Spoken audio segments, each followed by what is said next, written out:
Social media comment ಆಗಲಿ ಅಥವಾ ಏನು ಆ ಕಡೆ ಮೆಸೆಂಜರ್ ಮೂಲಕ ಏನೋ ಕಳಿಸುವಂಥ ವಿಚಾರ ಆಗಲಿ ಈ ಮಟ್ಟಕ್ಕೆ ತಗೊಂಡೋಗಿ ನಿಲ್ಲಿಸುತ್ತೆ ಅಂತ ಅನ್ಸುತ್ತೆ ಮೇಡಮ್. ಯಾಕಂದ್ರೆ ಈಗಿನ ನಟಿಯರಾಗಲಿ ಅಥವಾ ಈಗಿನ ಯಂಗ್ಸ್ಟರ್ಸ್ ಹೆಣ್ಮಕ್ಳಾಗಲಿ ಎದುರಿಸ್ತಿರುವಂಥ ದೊಡ್ಡ ಸಮಸ್ಯೆ ಇದೆ.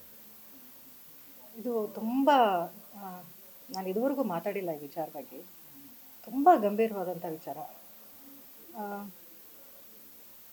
ಯಾವುದೇ ಒಬ್ಬ ಹೆಣ್ಮಗಳ ಬಗ್ಗೆ ತುಂಬ ಕೆಟ್ಟದಾಗಿ ಕಮೆಂಟ್ ಮಾಡಿದಾಗ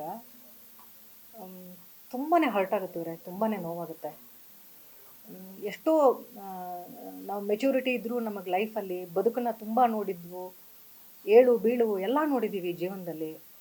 ಸಣ್ಣದೊಂದು ಕಮೆಂಟ್ಗೆ ಯಾಕೆ ನಾವು ಡಿಸ್ಟರ್ಬ್ ಆಗಬೇಕು ಅಂತ ನಮ್ಗೆ ಅನಿಸುತ್ತೆ ಸಮ್ಟೈಮ್ಸ್, ಕಲಾವಿದೆಯಾಗಿ ಹೆಣ್ಮಕ್ಳಾಗಿ.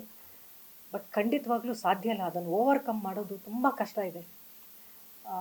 ನಾವೆಷ್ಟೋ ಕಡೆ ಕೇಳಿದ್ದೀವಿ, ಆ ಒಂದು ಕೆಟ್ಟ ಕಮೆಂಟಿಂದ ಅವರ ಯೂಸ್ ಮಾಡೋ ಭಾಷೆಗಳಿಂದ ಎಷ್ಟೋ ಜೀವಗಳು ಹೋಗಿದ್ದಾವೆ.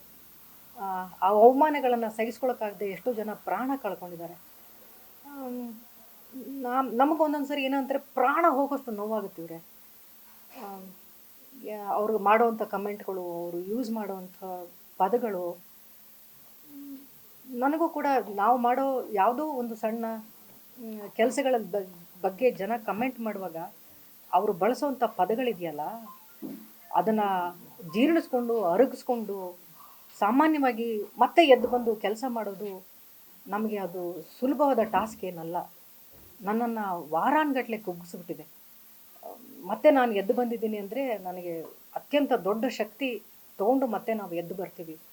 ಪ್ರತಿಯೊಂದು ಕಮೆಂಟ್ ಫೇಕ್ ಅಕೌಂಟ್ಗಳಿಂದ ಬರುತ್ತೆ. ನಿಜವಾದವರು ಅಥವಾ ಬುದ್ಧಿಜೀವಿಗಳು ತಿಳಿದಿರೋರು ಯಾರಾದರೂ ಕಮೆಂಟ್ ಮಾಡಿದ್ರೆ ಅದನ್ನು ತಿದ್ಕೊಂಡು ಮುಂದಕ್ಕೆ ಹೋಗ್ಬೋದು. ಆದರೆ ಫೇಕ್ ಅಕೌಂಟ್ಗಳಿಂದ ಕೇವಲ ಅಶ್ಲೀಲವಾದ ಪದಗಳನ್ನು ಒಬ್ಬ ಹೆಣ್ಮಗಳ ಮೇಲೆ ಯೂಸ್ ಮಾಡ್ತಾ ಕೆಟ್ಟಗಳ ಕಮೆಂಟ್ ಹಾಕೋದಿದೆಯಲ್ಲ, ಇದು ಒಳ್ಳೆ ಬೆಳವಣಿಗೆನೂ ಅಲ್ಲ. ಅದನ್ನು ಸಹಿಸ್ಕೊಂಡು ಯಾವ ಹೆಣ್ಮಗಳು ಇದು ಓಕೆ, ಇದೊಂದು ಕೆಟ್ಟ ಕಮೆಂಟು ಎಲ್ಲರೂ ಮಾಡ್ತಾರೆ ಅಂತ ಈಸಿಯಾಗಿ ಲೈಫನ್ನು ತೊಗೊಂಡು ಹೋಗೋಕ್ಕೆ ಅಷ್ಟು ಸುಲಭವಾಗಿ ಆಗೋದೇ ಇಲ್ಲ. ನಾನು ಯಾವಾಗಲೂ ಎಲ್ಲರೂ ಸಹಜವಾಗಿ ಮಾತಾಡ್ಕೊಳ್ತಾ ಇರ್ತಾ ಹೇಳ್ತೀನಿ, ಈ ಪ್ರತಿಯೊಂದು ಇನ್ಸ್ಟಾಗ್ರಾಮ್ ಅಕೌಂಟ್ಗಳು, ಫೇಸ್ಬುಕ್ ಅಕೌಂಟ್ಗಳು ಮಾಡುವಾಗ ಯಾಕೆ KYC ಮಾಡಬಾರ್ದು ಅಂತ. ಅಂದರೆ ಯಾರು ಈ ಅಕೌಂಟ್ ಹೋಲ್ಡರ್ ಇದ್ದಾರೋ ಅವ್ರು ಒಳ್ಳೆಯದೋ ಕೆಟ್ಟದೋ ಅವರ ಹಕ್ಕು, ವಾಕ್ ಸ್ವಾತಂತ್ರ್ಯವನ್ನು ನಾವು ಯಾರೂ ಕಿತ್ಕೊಳ್ಳೋಕ್ಕಾಗಲ್ಲ. ಆದರೆ ಒಬ್ಬರು ಜೀವನೇ ಹೋಗೋಷ್ಟು ನೋವಾಗೋಷ್ಟು ಕೆಟ್ಟ ಕಮೆಂಟ್ಗಳು ಮಾಡಿದಾಗ ಅಟ್ಲೀಸ್ಟ್ ಯಾರು ಮಾಡಿದ್ರು ಅಂತ ಅದನ್ನು ಕಂಡುಹಿಡಿಯೋಕ್ಕವರು ಆಗುತ್ತಲ್ಲ, ಯಾಕೆ KYC ಮಾಡಲ್ಲ ಹೀಗಂತೆಲ್ಲ ನಾವು ಸಹಜವಾಗಿ ಮಾತಾಡ್ಕೊಳ್ತಾ ಇರ್ತೀವಿ ಅಷ್ಟೇ. ಕಮೆಂಟ್ ಅನ್ನೋದು ತುಂಬಾ ಹರ್ಟ್ ಮಾಡುತ್ತೆ, ತುಂಬಾ ನೋವು ಮಾಡುತ್ತೆ. ಅದನ್ನು ನಾನು ಅನುಭವಿಸಿದ್ದೀನಿ. ನ್ಯೂಸ್ ಫಸ್ಟ್ ನಿರ್ಭೀತಿಯಿಂದ ನಿಮ್ಮ ಪರವಾಗಿ.